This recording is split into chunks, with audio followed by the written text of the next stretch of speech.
Hey, what's up YouTube? This is Hey Guys Laughing Out Loud back again with another video. Today's video we are going to be dissecting the Evil Shift controller. This is the controller that I did an unboxing and review for back in November. Actually, I think it was late October, beginning November. And unfortunately, due to some of the ergonomic problems that I have, due to my hand size and the way I grip the controller, this controller is unusable for me. The buttons stick out too far for my needs. They're too low and they're too big. So I ended up having to go with another Pro controller, which was the Battle Beaver controller, which some of you have already seen. Another reason why I didn't do the disassembly of this controller sooner is I wanted to create the video that I recently put out called The Evolution of My Gaming Peripherals. And I wanted to include this in that video without it being, disassembled or broken or whatever, before actually taking this thing apart. And now that that's out of the way and done, I'm ready to go ahead and take it apart because this controller is not being used. So it's kind of being wasted. So now I want to give you guys, anybody who has either bought the controller or is considering buying an Evil Shift controller, just a peek inside of what you're getting when buying this controller. And I have a feeling at the end of this video, you'll decide for yourself whether or not it's a controller for your needs. One thing I am also going to do at the end of this video is I'm just going to show just a little bit and talk a little bit about why I haven't put out any more videos on the Pro controller builds. I'm still planning to do that, but we'll get into that later. So let's go ahead and jump into dissecting this. Now, I have not seen inside this thing. I have taken apart a few other DS4 controllers, so I am familiar with the process. I've taken out 3 screws here so far, and I left the bottom one in. And the only reason I did that is just so that way to save time of actually taking out all 4 in this video. So I'm gonna go ahead and take out this last one in the corner here. And I have added in a little bit more light for this particular demonstration. It's a little bit hard. The light is a bit harsh. I just don't have the real professional high-grade camera equipment and lighting stands to make it that much better. So now that all the screws are out, we just need to pry apart the front and rear shell so we can get inside. So usually I just start off on the side, and I kind of just take this pry bar here and just kind of work it along the edge. And there's clips on on the sides and on the bottom in here, but down here between the charge port, and there's another one over here, and then there's actually I think one up here and one here.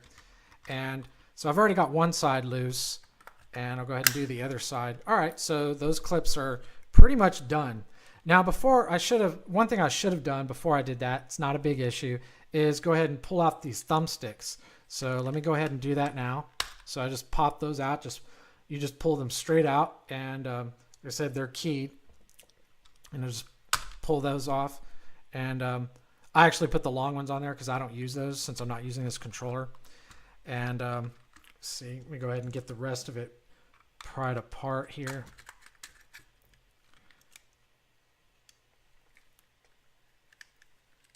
So we're going to turn it over.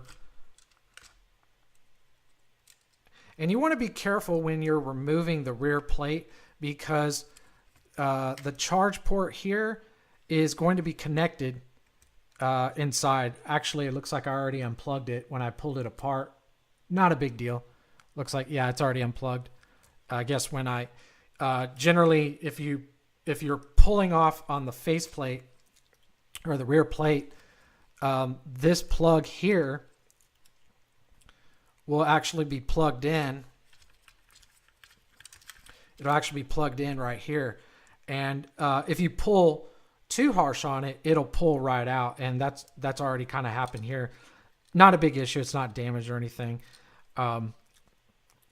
And another reason why I want to be careful is because of these the wires that are running, to these rear buttons.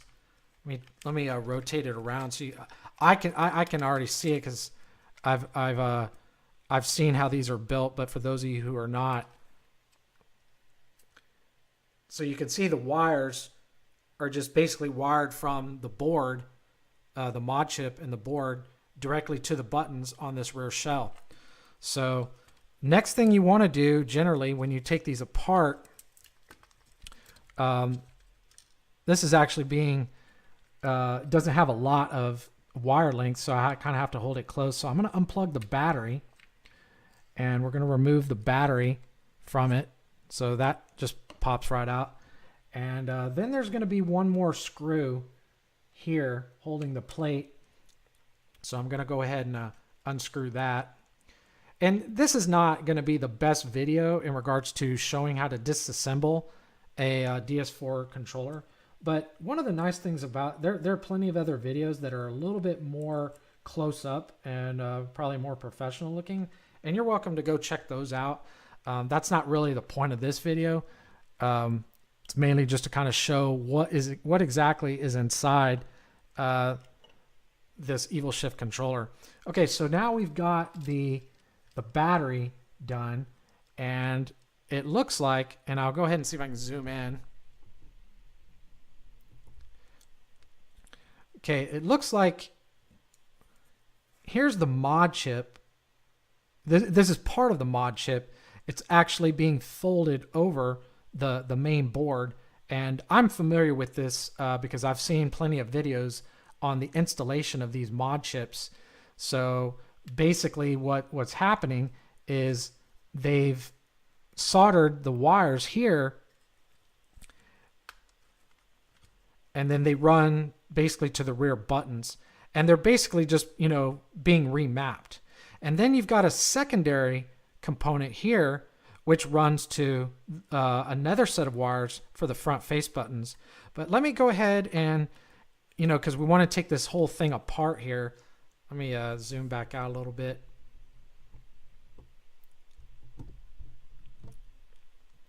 Let me go ahead and remove this ribbon cable for the mouse pad.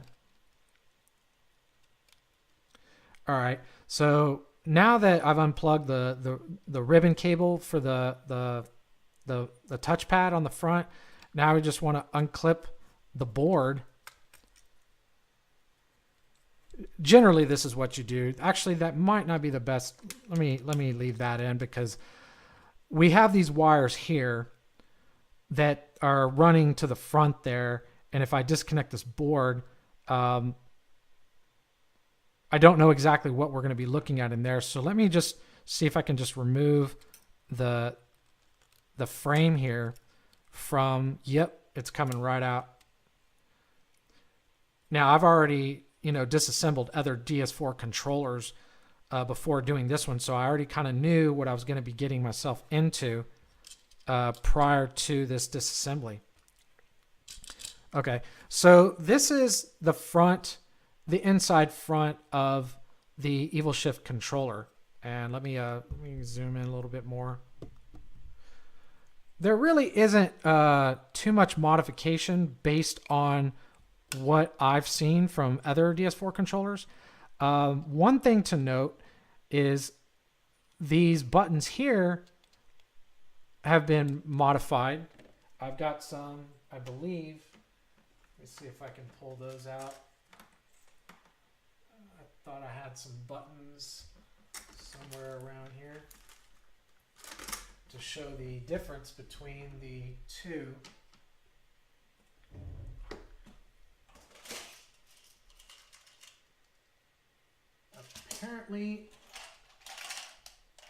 Apparently I do not, but normally these buttons here, hold on. Normally these buttons here are actually not filled in like this. And not for sure why they did that just yet, but I'm sure as we go along here, we'll figure out what it is. So now let me go ahead and rotate this around, give a better view of what we're looking at for this this controller. So the rockers appear to be have to be careful of the light. I noticed it was reflecting really bad there. They appear to be stock, so it doesn't look like there's any modifications done to these rockers.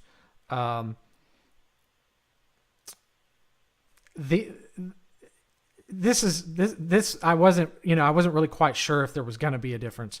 However, one thing I have noticed right off the bat is they've actually implemented buttons for the face buttons here. Now, normally there are not buttons there. What you have is something like this.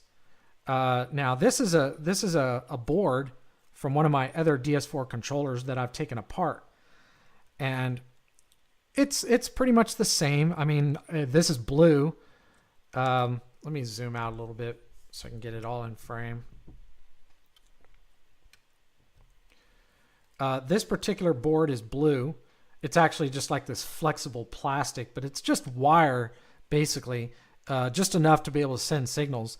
And normally what you have is you have a rubber membrane inside like this that just sits on top of the board, and the buttons press down, making contact with this. That's normally how it works. That's why the buttons are very soft. Where on the Evil Shift controller, you've got actual switches. These are switches, and they've actually had to solder them on to this board here. So that explains why they have what they call their sensitive buttons. They're actually nothing particularly special as far as the buttons. Now the chip, the mod chip, that's something I'm not sure if that's something that they've had to make themselves or how they actually went about that. Because it is a bit different than what I've seen on some of the other mod chips. Now the board itself looks pretty much the same as I mentioned. One thing I've noticed though, and this is just a note of to detail, is if you look at the let me zoom in a little bit more, do a hard zoom in. If you notice the green wiring on this board, all the curvature is very, it's nice, smooth, elegant, round turns. But if you look at the blue one here, if the light doesn't reflect too badly, it's a problem with not having a good light kit. All the turns are very harsh, sharp turns. Very mechanical, where the other one is a little bit more organic. Now that probably doesn't matter, but it's just something to note. This is probably, my guess, this is probably the older DS4 model, the one that does support the light in the front, because there are two. I believe there might even be a third one in the works. I'm not sure, but there are two, and I know this one is from the new one because I've gotten two brand new controllers and disassembled them both, and they've all been like that. So anyways, that is the main board. Now let's see if we can take it apart a bit further. Now, one of the things I want to go ahead and do is I'm not using this controller anymore. So right now, this controller, I can pretty much take it apart completely, and I'm not too worried whether or not I fuck it up. Let me go ahead and zoom back out. So what I want to do is, I believe, knowing what I know about these Pro controllers, because these buttons that they've installed here, that they've apparently claimed to design themselves, they're too big, they stick out too far, and the positioning is just not going to work for me. So what I think I'm probably going to do is go ahead and cut the wires for these for this mod, for these buttons, and just replace this rear shell and install my own buttons. Because I know I haven't really done my updated vlog, but I have a rear shell here that I've made that I know this looks really weird, guys. It's got all this white crap on it. What I did is when I built my second rear shell for my Battle Beaver controller, because I screwed up on the button placement, I wanted to have a template for the buttons. So every time I needed to replace the controller or maybe the buttons or maybe the rear shell, whatever, that I had an exact template of where I wanted the buttons to be placed. So I went ahead and, after I got the buttons placed where I wanted, I drilled some very small pilot holes. I didn't want them to be full, like big holes, because you want small holes because it allows you to be more precise. But then after I got them, placed, I was like, okay, well, how am I going to replicate that so I can transfer the location of these holes to another rear shell? So I took some material known as epoxy sculpt. Wow, that light is really harsh. Let me see if I can move that. It's not really working too well. Okay.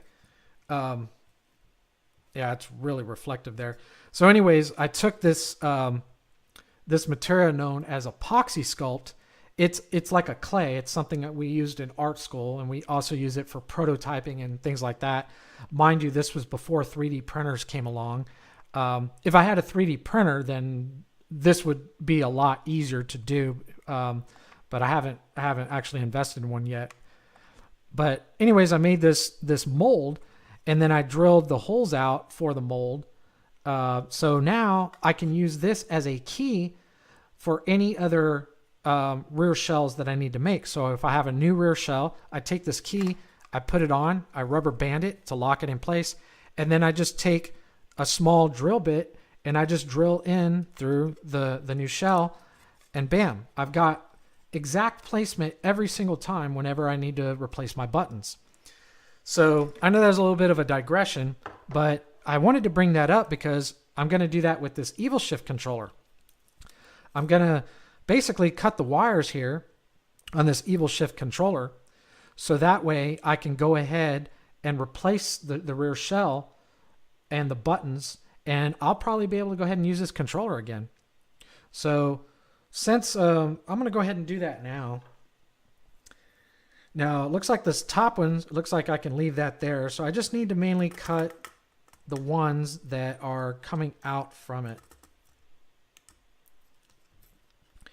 I know you guys are probably cringing. Oh, you just threw away $150 or $175 or whatever on a controller.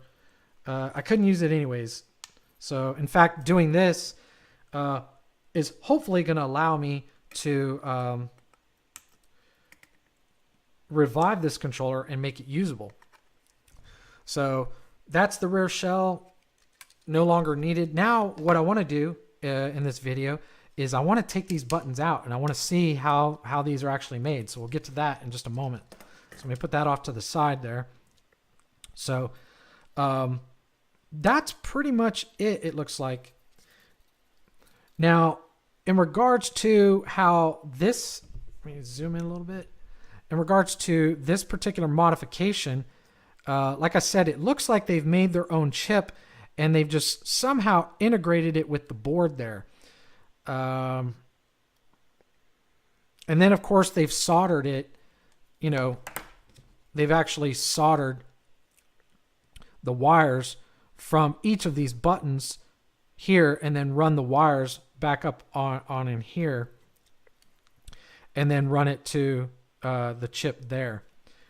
And let me see if we can take this apart. Since I'm recording this, it makes it easy to be able to go back and look at how it's put together should I forget.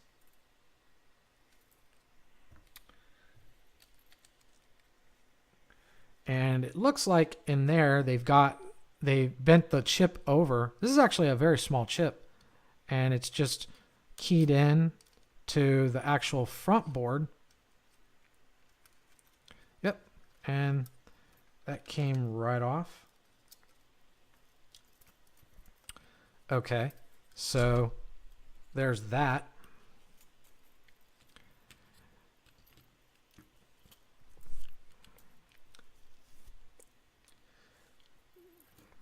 So the chip is actually very, very small, the mod chip.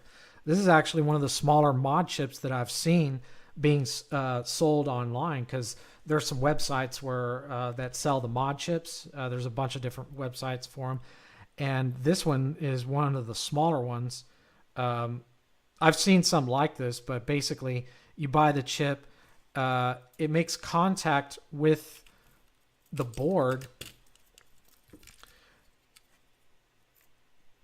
These are the contacts for the buttons on the main board, but this particular chip kind of acts as a an override that basically overrides the connection and allows for the remapping.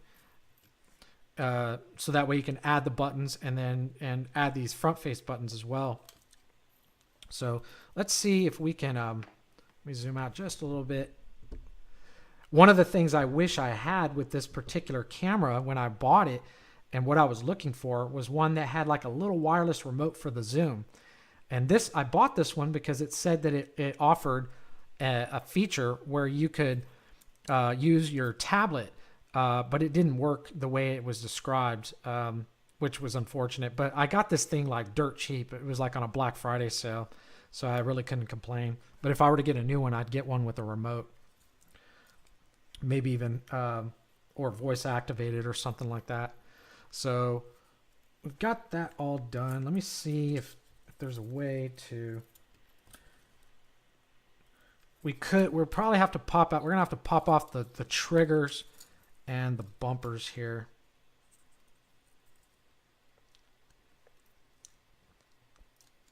So there's one trigger.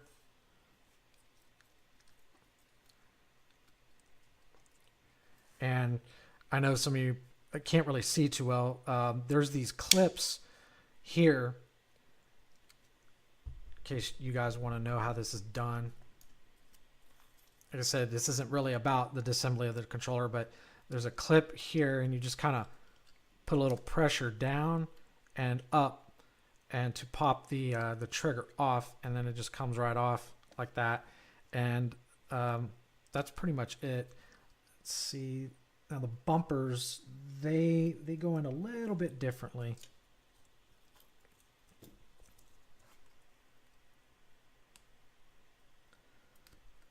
Okay, I think they just pull pretty much straight up.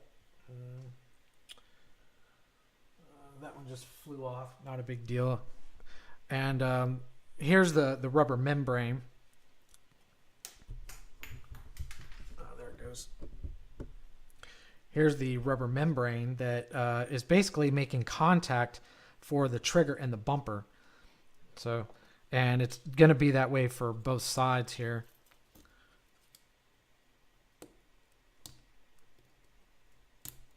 So this one you just kind of pull straight up. The other one actually got caught on my shirt and then it fell on the floor. Not a big deal. And that's it for the bumpers and the triggers.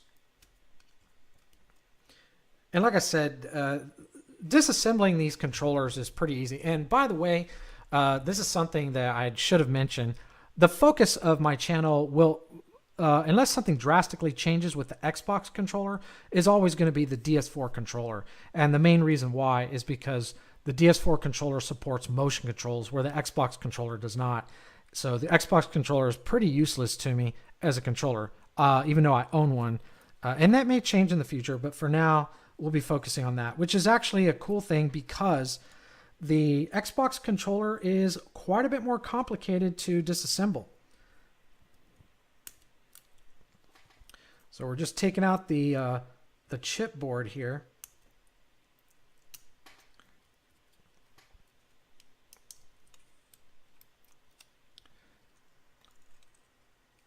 Now, as far as getting this out, imagine maybe turning it at a bit of an angle. Actually, maybe rotate it around.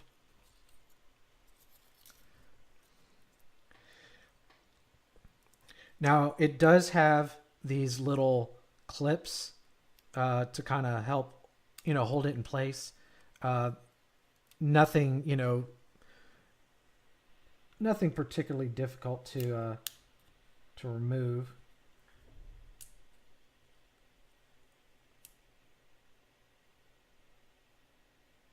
And it looks like they're using some kind of, yeah, they use some kind of sticky tape for this particular setup here. So, okay, we got that off. So actually we don't even need to take the board off. So I don't need to bother doing that. So I can just leave that on. So that's it. You know, we've got the main board and the chip. And then of course we've got this extra board. Now this particular mod here, let me zoom in a little bit. This mod here for the buttons is something that I have not seen offered. Battle Beaver doesn't offer this, and none of the other Pro Controller companies seem to offer this except for Evil Shift. And I don't really use the front face buttons that much. The only time I use the front face buttons, I don't want to say I don't use them at all, but I don't use them during gameplay. And then if I do, I'm using a normal stock controller because I'm usually going to be playing an older retro game, or even if it's a newer retro game, a newer game like Hollow Knight or Axiom Verge or something like that, because those are like side-scrolling type of games that you would mostly want to probably be using the front face buttons. And I just prefer to use a stock controller for that. Don't feel the need to use a Pro Controller. However, I wouldn't mind trying these buttons, you know, on like a stock controller without having to have the rear buttons to see how it would, you know, play out. Now, if you guys remember, one of the things that I had mentioned about these front face buttons on the Evil Shift controller in my review is how loose they were and how loud they were. I see now why, because what's happening is, let me go and just pop these out. What they've done is, you know, just kind of looking at this, they filled these buttons, I guess with like some kind of epoxy or glue or some shit. And they're basically making contact directly with the button. So when you're pressing down, it makes direct contact. And before, what was happening is you had this rubber membrane, so it held the button in place a bit better. So because of that, it wasn't rattling around all loose and making a bunch of noise. And one of the things that I had mentioned that I would have liked to have seen, of course, I didn't know anything about the way this thing was put together, is to do what some of the newer mechanical keyboard companies are doing and make it a bit of a hybrid. For those of you who are familiar with mechanical keyboards, the switches that are being used are very similar to this, you know, to this kind of a setup. Now, it is different. I don't want to, you know, confuse anybody and say it's the same, because it's not. I'm just saying it's similar. And there are different types of mechanical switches for mechanical keyboards. However, what's being done now with mechanical keyboards is they're making what is known as hybrid keyboards, where they're using mechanical switches, but they're also using a membrane. So they're using the best of both worlds. And what that allows for is you're still getting a nice confirmation click when you press the button, but it's not so loud and it's not so harsh because it's got the rubber membrane. So I'm thinking that some kind of rubber membrane, instead of using just this glue or epoxy or whatever the fuck this is, would have probably been a little bit, you know, better as far as the quality and the fidelity of the button presses. Because, you know, I don't know. I've been having a lot of fun trying to tweak my Pro controllers to giving them, you know, more of a nice solid, you know, build quality and feel when I play them. I mean, if you guys could feel my Battle Beaver controller with the modifications that Battle Beaver's done and the ones that I've done, and compared that to a normal stock controller, I mean, it's night and day. It you know, I feel like I'm driving a very nice high quality car instead of like, you know, a Pinto or a Yugo. So that's it, you know, for this. Now, the next thing we want to do is see if we can get these buttons out. Let's see let's see what's inside there. Now, I did talk with a friend of mine about removing hot glue from these. I'm going to set this board off to the side here. And by the way, guys, if you have any questions about this disassembly or anything like that, please feel free to leave, questions and comments and down below, and I'll do my best to answer. Now, while we're kind of doing this, I'm going to try to do a little bit of well, I'll wait.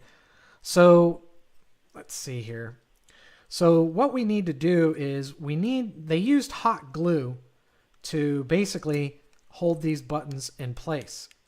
So that's basically what's, keeping them from just popping through. And I've noticed these buttons are a lot larger than the standard mechanical switches that I've been seeing online that are normally used. Because I couldn't figure out, why did they need to remove the rumbles? And I see now why, because these things are huge. That's another thing I'll be able to do when I put this controller back together and put in my own buttons, because I'll be able to put the rumbles back in, because I don't know about you guys, but I like the rumbles. I don't, I like, because it gives it a nice weight. When you don't have rumbles in there, the controller feels so light. It actually, in my opinion, it just feels cheap. Now, I know some people prefer that, maybe more of the high-end esports pro gamers, and that makes sense because maybe you want it light like that. I don't know. I prefer it because of the weight, and I like the immersion that rumbles bring. It really does add a nice immersion to it. So my friend said that one of the ways that we could remove these buttons is to use alcohol, that it will actually reactivate the glue. Another way is to heat it up with a hot glue gun, but I don't really want to do that because I could, because I'm probably not going to be using this rear shell because it's got, the holes are going to be huge. I'm not, maybe as a backup, maybe for a test or something. So I need to figure out how we're going to do that. How are we going to, get that out of there? So let me see. I've got this screwdriver kit. Let me see if I can get a flat screwdriver bit. And let me see if I can maybe, pry it loose. Oh, yeah. It looks like I'm just able to pry it loose there, at least in that spot. Now, whether it's going to do that for the rest, I have no idea. I want to try to get these buttons out without damaging them, because I may want to use them. I don't want to say the buttons are unusable. They're just in a very poor position for my needs.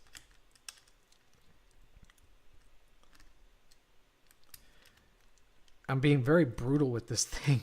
I'm sure there's a better way to do this, but like I said, if I do damage the buttons, not a big deal. I don't anticipate I'm going to use these, but it would be nice to be able to hopefully reuse these. So it might be a little bit here, guys. If I do get to a point where I can, when I edit this, I can maybe speed this up to cut down on the time. But if not, you guys can always skip ahead.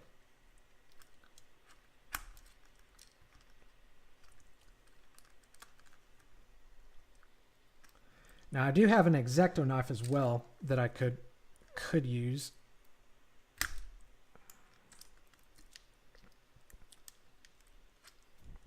One thing, let me go ahead and just cut this wire here.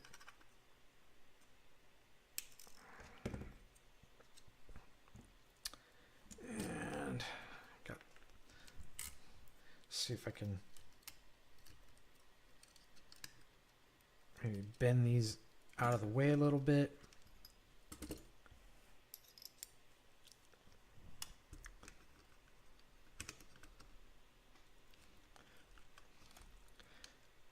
Now I knew that for the most part that these were probably hot glued in based on some of the other Pro Controller tutorial builds I've watched. And I mentioned, in my previous video that, I had to get some tools in order to start doing these builds, and which I'm going to talk a little bit about towards the end of this video. I wanted to wait till the end because I know some people have made some complaints about the length of my video, and rightfully so. But here's how I look at it. Now, first off, my videos will be getting shorter because I actually started using the editor. I finally was able to jump into, to using that. So I've gotten to the point where I'm able to use it enough to do good editing to shorten the videos. But the way I look at my YouTube channel is like this. Since I'm not turning this into a business, I look at it as if I'm inviting you into my home. And, this is, my residence, if you will. And if the video length is a problem for you, you don't have to stay. Nobody's forcing you to stick around to watch these. I know that if I was more mainstream, maybe a professional YouTuber or whatever, and was putting out videos that were really long and just didn't really offer anything, I could see that more justified. But I actually mentioned this to a friend of mine, and he said that, I may have long videos, but at least when I make my videos, they're not so robotic. And I'll give an example. I actually started cutting together a video, and I scripted it out, and I recorded it, and it sounds really good, but it sounds a lot like these professional YouTubers. And he said that he doesn't like that because, and he may just be being biased because he's my friend, but he says he doesn't like that because when you do that, it becomes very unpersonal. You don't get to see, you see very few mistakes, and you don't get to see the process of things. And when he was talking about that, I was just like, that's a really good point. But at the same time, I still do want to cut down the length of my videos, but I don't want to get to the point where I'm so robotic that I'm like some of these other YouTubers who are just, they're very unpersonal. It's almost like it's just, I don't know. It's kind of dehumanizing in a way. I don't know if that's the right way to put it. And, at the end of the day, we're all people, and it's nice to be able to connect with people on a more personal level. Well, depending on how personal you want to get, but I don't mean like too personal, but where, it's, you don't want to be so mechanical about it, but at the same time, you don't want to waste people's time either. And that's one of the things that, I kind of wanted to, oh, there we go. We got one button off, which looks like it just, I don't think it broke. I think it might have. Nope, it didn't. It just popped right off.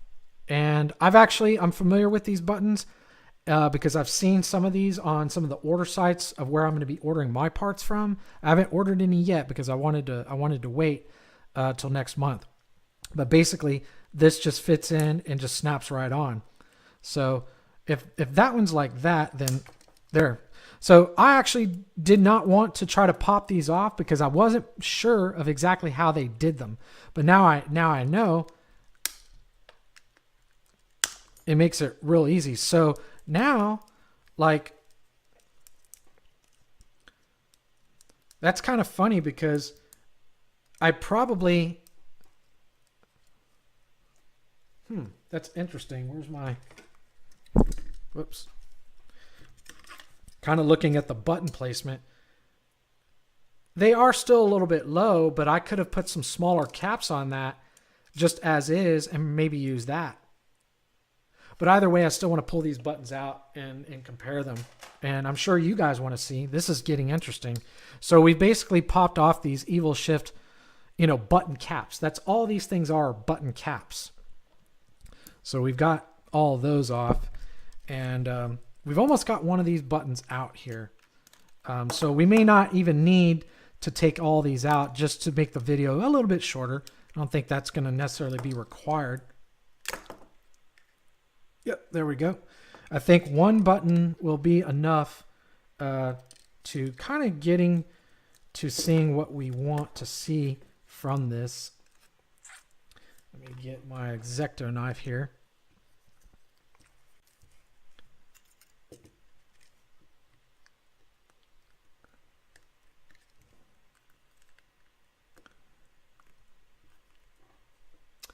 And another thing I've been thinking about doing, and I'm not sure, is because this is a gaming channel. I've been thinking about adding in maybe doing television show reviews, not like a real in-depth review, but just talking about some of my favorite television shows that I really enjoy. And one of the reasons I kind of want to do that is sometimes there are TV shows that are overlooked and people don't know about, and you may hear about a show here, on this channel or another channel that otherwise you might have missed. So I thought about doing that, and maybe, even saying, hey, I watched this show, this TV show, and it was absolute dog shit. Don't, you might want to stay clear of it. But that's one thing. Like, I'll give an example. I used to be a big fan of The Walking Dead. Love The Walking Dead. I mean, I still do. But it really lost its way, and the problem with that was because of the writers. That's short and simple answer. They have shitty writers, and it's not anything new. People think it's just with this last season, but it's been going on for quite a few seasons. Anyways, back on subject.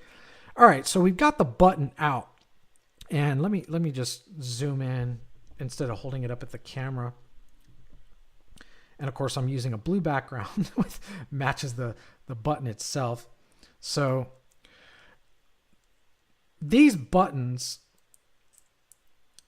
okay, I see the difference with these buttons as opposed to some of the other buttons that I'm sorry, not in frame there. So I see these buttons here. The normal buttons that we are used to with these Pro controllers. Let me pull this thing back. Okay, so if you notice these buttons, if this thing will focus, there we go. Okay, these buttons here are the same type of buttons that are used like in Battle Beaver. The difference is they're the ones in the Battle Beaver controllers and some of the other Pro controllers, they're a little bit larger. They have different sizes. These are like really, really small ones. But they're pretty much the same, and the only way to articulate them is to press directly down. But these buttons are very different. Now, I don't know. I don't believe these buttons are anything proprietary to Evil Shift. I don't think Evil Shift designed these buttons. I believe they found these buttons, from maybe some Chinese retailer, online. And I know because I've been looking for them, and I've found quite a few different types of buttons. And this particular button, works by pressing down, but also it's almost like a joystick. It almost feels like a joystick because if you press it to the side, it depresses. I don't know if you can hear it. So you can press down or to the side at any angle, and it's going to depress. Now, this is a great button design. And I think, I don't know for sure, but I'm thinking that there might be a way to maybe include the rumbles. I don't know. It maybe not. It may not be possible to include the rumbles with these type of buttons because they are a bit thicker. I think. Let me zoom back out. I apologize about the camera, guys. I think with a little bit of brainstorming, that it would be possible to use these buttons and keep the rumbles. It should somebody want to actually do that. But these buttons are still usable, even though I've kind of butchered them. I'd have to clean up all the hot glue off of it, and then resolder them if I wanted to use them again. But that's pretty much the evil controller disassembled and, done. Um, I do want to see if I can find these buttons online, because um, what I may be interested in doing is taking maybe these buttons and maybe using them, somewhere else on the controller. For example, I don't particularly like. I got my Steam controller here, so whoops. I got my Steam controller here, so I just use that as an example. I don't like particularly having to press down on the stick for the L3 and the R3 buttons. I don't particularly like that. I mean, especially if you're using them actively. At least for anything that is going to be like a control mechanism when you're playing the game. Now, auto run actually could work. I don't particularly like it, but I could see how that would work. But I don't particularly like that. I like to use mine for like, secondary actions, like maybe crouching, or maybe turn on my flashlight in the game or something like that. But I don't particularly like using it for that. So what I wanted to actually do is remap those buttons and just relocate them to a different area on the controller. Maybe, on the rear here, like down below for the pinkies, or maybe even up higher here, or even on the side where the triggers are, something like that.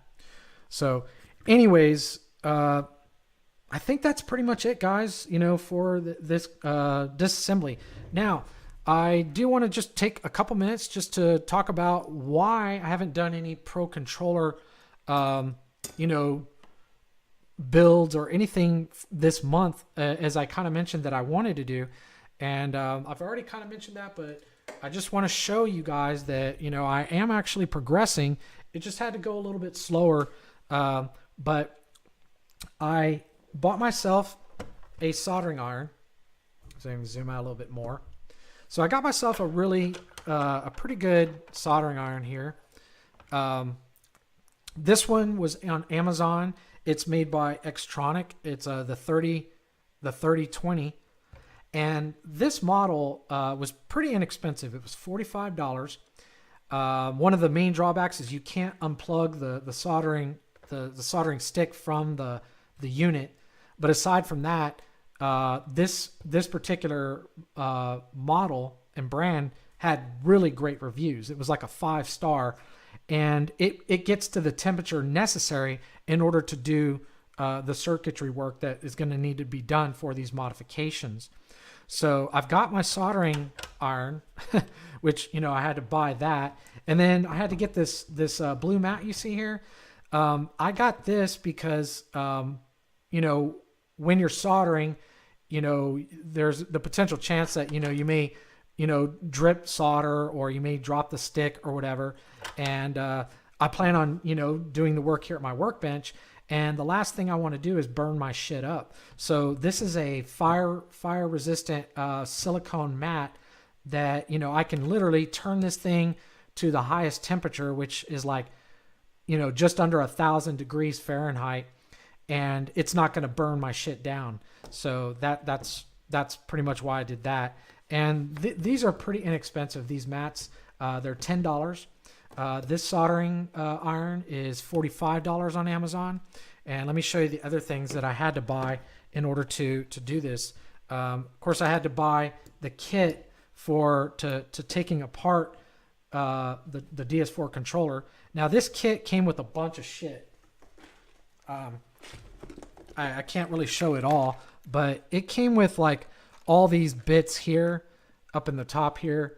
And I know I didn't do an unboxing, and it came with like all these other tweezers and, all kinds of crap.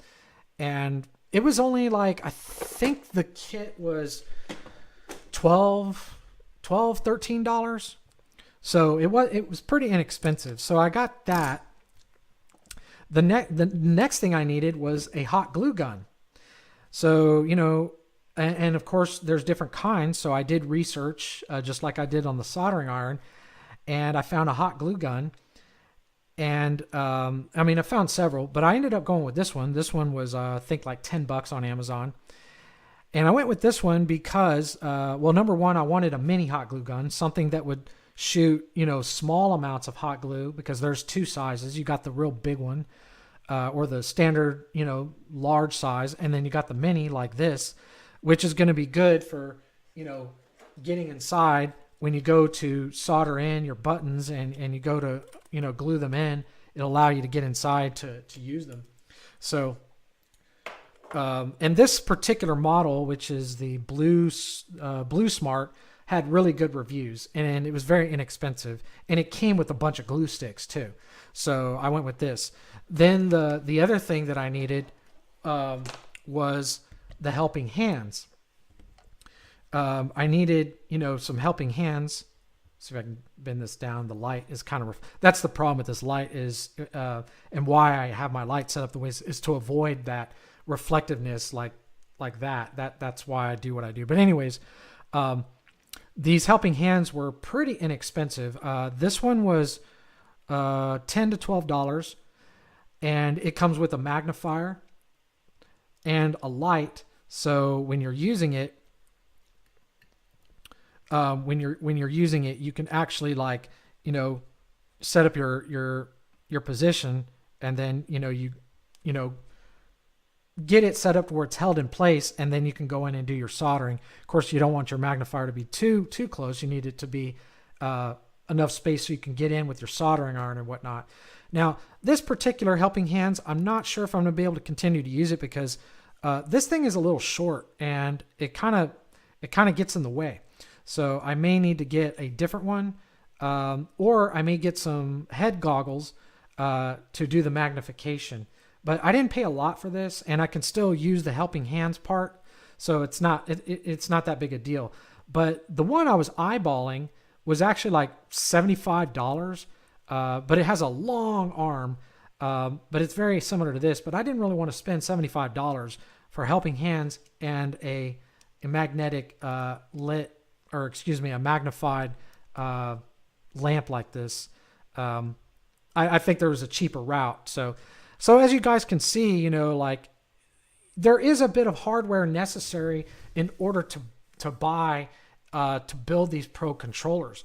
But I know some of you were like, I don't want to mess with that. It's too much bullshit or whatever. And that's cool. To each his own. But in the beginning, the learning process of it, there is a little bit of a learning curve. Not near as bad as the Xbox controller. I've seen the modifications and the disassembly of the Xbox controller versus the DS4 controller. And it's, in my opinion, just my opinion, much easier to do the DS4 controller. And I'm glad that it turned out that way because that's the controller I will be focusing on for my builds, because that's what I'm going to be using. And I'm not crapping on the Xbox controller. I like the controller. I just wish it had motion controls. If it had motion controls, I'd probably use it. But anyways, yes, you do have to make an investment for some of the hardware necessary to do these builds or repairs. But that's the thing, guys. I see this as a way that, okay, if my Pro controller breaks, I want to be able to fix it myself. And these buttons, I've noticed, based on the website that sells these buttons, they're good for 100,000 presses, and then they die. Now, give or take, that doesn't mean they're going to last that long. They may not last that long, or they may last longer. But these buttons, they do die. And why would you want to just completely throw away a controller if one button on the back of the controller dies? When all you got to do is pop it out, solder in a new one, and then you're good to go. So that, it could be that simple. And then, you're paying, all this money to the Pro controller companies to repair it. Not to mention, you got to ship it to them. You got to pay the shipping, and then you got to wait for them to fix it. So I just feel that it's beneficial to learn how to do this as a gamer. I think, it's kind of like my computer. That's one of the reasons why I got into building gaming PCs, because in the beginning, my first PC, the guy who helped me build mine, he showed me how to do it, but it took me a little while before I caught on, mostly because of software. The hardware was easy, but I'm glad that I learned to do it, eventually, because if I didn't, I would have had to been taking my computer in to the shop, paying somebody else to fix it every single time something went wrong with it. And, you know, usually it is something we can fix ourselves. So that's why I've been such an advocate for this. And one of the reasons why I'm creating these videos is because I want to help you guys, anybody who's, you know, interested in watching these videos, be able to do this. I know this channel will probably get overlooked by several people, and that's okay. But for those of you who have put the time into watching this and getting the information, I hope that this will benefit you in some way to where you're able to maybe repair your controller or, you know, build yourself your own controller. One of the things I've also been considering doing, and I haven't decided whether or not yet that I want to do this, is maybe doing like a giveaway. I want to first get to the point where I'm able to build a good, solid, successful Pro controller from scratch on my own. Then once I get to that point, what I'd like to maybe do is a giveaway, and do a giveaway after I hit, you know, 1,000 subscribers, and then maybe another at 2,000 subscribers, and doing something like that, because the Pro controllers are really not that expensive to build. Not compared to what you're paying if you go to any of these Pro controller companies, because, you know, I paid nearly $300 for my Pro controller from Battle Beaver. And after doing all the homework, as far as all the hardware necessary, now excluding the tools needed to build it, I'm just talking about the hardware to build it, meaning the controller, all the buttons, the wire, the solder paste, the hot glue, you know, the mod chip, all those things that you need in order to build the controller. And it's literally like about, I'd say anywhere from $100 to maybe $120 in parts, give or take, you know, and it depends on, you know, what exactly you're doing. But yet they're charging twice that. So they're making a huge profit from these Pro controller builds, which is another reason why I wanted to do it myself, because if I get to the point where I'm able to do it successfully and I'm real confident at building it and I've got the time, I may do Pro controller builds for people locally within, you know, within my area. Am I going to want to do it to where it's like a business and I'm doing it online like Battle Beaver? Probably not, because at that point I'm going to have to be dealing with people out of town, all the shipping, not to mention I'd only be one person. I don't want to be hiring people and starting a whole shop and doing all that, because there's already a lot of Pro controller companies out there. So, you know, it just kind of depends on where things go. But anyways, that's it for this video. I do have a couple videos that I'm working on now that are being edited. Those are my Ultima Online experience videos. I broke them up into two parts. One part is going to be the the explanation of what the game is and the background, and then the second part will be my stories and of my experiences within the game. So anyways, that's it, guys. Thank you for watching another hour-long video, but hopefully full of information that's useful to you. And as always, keep gaming.